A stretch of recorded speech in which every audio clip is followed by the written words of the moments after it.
nagkaroon kasi ng special audit para sa confidential fund. Para nga mahanapan ng butas for impeachment. The long and short of the story, nagkakagulo tayo sa ambisyon ni Speaker Martin Romualdez na maging Pangulo using technical tactics para manalo siya ng walang kalaban. Kaya tayo nagkakagulo. Kaya yan ginawa nila. Kasi normally kahit magtanong kayo, pass in audit ang confidential fund. Bakit? Ang ina-attach mo lang dyan, Xerox copy, photocopy lang ng voucher at ng acknowledgement receipt. Hindi nagbibigay ng resibo. Allowed ba ang alias sa confidential fund? Yes! Precisely because the term itself confidential. Bakit nila linalaglag sa publiko? If it is confidential, dapat inilagay na lang nila yan na regular fund.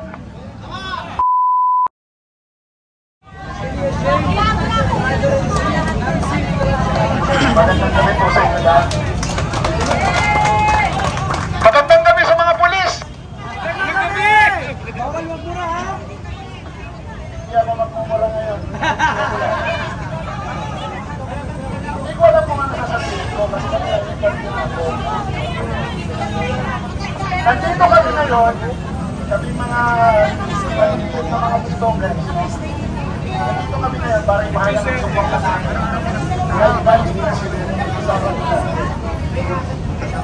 Napapansin natin na patindig ang patindig yung ginagawa nila. So kanina nabanggit ko na, ano yung irony pa yun? Seeing the pictures of left-wing organization inside the office of the House of Representatives ng Kapatasan Pambansa, nakakakilabot, nakakatayong balahibo. Sila na ngayon ang umuusig sa ating Vice Presidente. Ang Vice Presidente na ngayon ang inuusig ng mga alagad ng batas. Samantalang yung mga nagrarally sa labas, nasa aircon na, noon na sila nagrarally. Nakita niyo yung mga placard sila, nakapasok sila doon sa loob ng Batasan Pambansa Complex, sa loob ng opisina, aircon. Maganda ang upuan, may dala silang mga placard, diba? Pero kung tayo pumunta, papayagan ba tayo? Hindi. O, diba? O, dito nga lang, bawal na eh. Ngayon, andoon sila, nakikita mo sila. Sila dati nasa kalsada, nakikipagpuntalan sa mga pulis. Pinailan ba sila ng kaso? Hindi. Si Bibi Sara, tinulak lang ng konti, umiyak na kaagad, pinailan ng kaso. Diba? Nagsalita lang na may papatayin, pinapaimbestigahan sa NBI. Ginawa ba yan? Sa mga left-leaning groups na yan? Hindi. Kaya paligtad na ang nangyayari ngayon. Kaya nandito kami. Sobra na kasi. Diba? Ang kanilang pinapakita dyan sa investigasyon na yan ay puro naman propaganda. Di patapos yung audit, pinapakita na nila. Kanina, sinabi ko na uulitin ko dito sa inyo. Ano yung sinasabi nilang accountability? Ang gusto ng mga members ng House, accountable daw ang ating Vice President sa kanyang mga ginastos sa kanyang confidential fund. Tama naman sila. Pero kung tatanungin natin sila, are they liquidating their FOOE monthly from 2002 to the present? Wala, di ba? Oh. How much are they receiving? Every member of the House is receiving approximately 2,000 to na figure to 400 plus thousand every month. Ang kanilang liquidation, pipirma lang na ginamit nila for legislative purpose. Now, if each of them will be accounted sa kanilang mga 3 terms na pagsisimple, that is amounting to 113 million bawat isa sa kanila. Meron pa silang resibo na may papakita? Wala. Anong pinagsimulan yan? Yung resolution ng Ping Lacson. Certification liquidation. Tapos, ang confidential fund ng Vice President, yun ang pagdidiskitahan nila. And, to tell you the truth, magsabi na yung hindi naniniwala, maghanap kayo ng confidential fund na liquidation na hindi nag-pass in audit. Maghanap kayo ng intelligence fund at confidential fund ng mga local government units na hindi nag-pass ng audit. Hanapin nyo yung mga liquidation ng mga nakaraang presidente kung mayroong dyan nagkaroon ng AUM at nagkaroon ng notice of disallowance. Nagkaroon kasi ng special audit para sa confidential fund para nga mahanapan ng butas for impeachment. The long and short of the story, nagkakagulo tayo sa ambisyon ni Speaker Martin Romualdez na maging Pangulo using technical tactics para manalo siya ng walang kalaban. Kaya pa yung nagkakagulo. Kaya yan ginawa nila. Kasi normally kahit magtanong kayo, pass in audit ang confidential fund. Bakit? Ang ina-attach mo lang dyan, Xerox copy, photocopy lang ng voucher at ng acknowledgement receipt. Hindi nagbibigay ng resibo. Allowed ba ang alias sa confidential fund? Yes!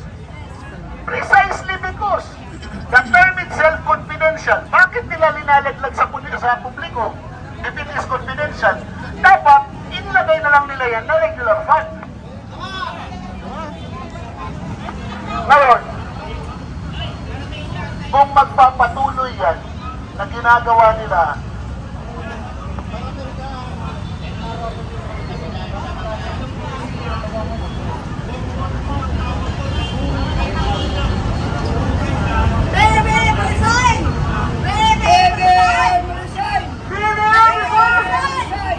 ano nila yan eh? Ba't nila yan eh? Puno ng camera yan. O ngayon, kung, talagang tumigil pa siya para picturean kayo lahat. Para picturean lang tayo. Akala niya takot tayo. Diba? Alam niyo bakit alam ko? Sa mga nakakarinig at nakakakita ngayon dito na kilala ko, alam nila yung sinasabi ko na alam ko. Bakit alam ko? Kasi alam ko. Bakit? Peter, in this, in that. Ngayon na lang ako nagpagabay. Balik tayo, no? Balik tayo. Ngayon, tayo na mga Pilipino, lalong-lalo na yung mga takot na magbayad ng ganyan damdamin, dapat kayo ng pagkakataon na mag-iisa tayo. Kami na mga vlogger natin sa TikTok, we do not only talk, we walk the talk. Ginagawa namin yung sinasabi natin. Maraming nagsa-challenge at nagsasabi na pupunta ka ba sa People Power? Of course! Bakit ka pupunta? To show my support to the Vice President. Diba? Ipinoto ko siya, ipagtatanggol ko siya. Diba? Yan. Mabuhay po kayo. Ngayon, sabi ko nga kanina, mag-i-eleksyon na. Diba? Sa ating mga kamay, nandoon yung ating kinabukasan bilang mga Pilipino. Hindi ako sanay magsalita ng ganito. Sanay lang ako magsalita sa TikTok na naglalay kasi wala akong nakikita. Ako lang mag-isa. Para akong sila ulo na nagsasalita. Yan. Diba? May mga kinakausap. At kinakausap ko lang yung screen. Ngayon lang ako nagsalita talaga. Diba? Pero sa mga classmates ko sa TikTok, may sasabihin ako sa inyo. Kung naka-TikTok Facebook Live kayo, may sasabihin ako.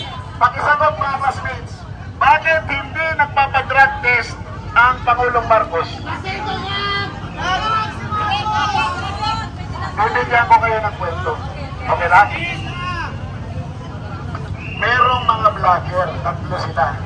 Isang vlogger mahaba ang baba, bayot. Isang vlogger na nakamaskara, bayot din. At isang vlogger na nasa Canada, bayot din. The three little bayots. Ang sabi, Mr. President, magpa-drug test ka. Ika-cover ka namin. Huwag kang mag-alala, Mr. President, ika-cover ka namin. Sabi ni Presidente Bongbong, kinakabahan ako. Anong sabi ng vlogger na taga-Canada na bayon? Do not worry, Mr. President. Always think positive.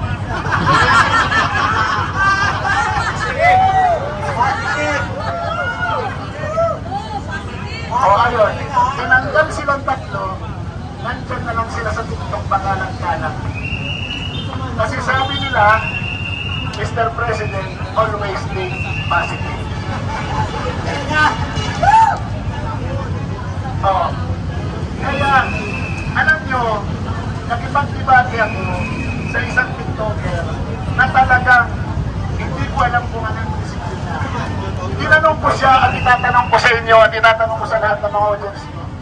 What is the legal impediment for the President to take a hair follicle drug test? Meron bang legal impediment? Wala. Diba? Wala. Alam mo ang ginawa ng vlogger na yun? Ipinakita niya yung point niya sa screen ko. Tinanggal ni TikTok kasi 4 na beses pinakita yung kanyang point habang ako nagla-live. 4 na beses pinakita. Ang sabi niya, yung point daw niya, mas makinis pa kaysa sa mukha ko. Okay lang yun. Diba? Yung mukha ko, mayroon pang solusyon. Yung namubuhan, wala na. Correct. Kumain na ba kayo? Parang gusto ko kayong hindi ilibre.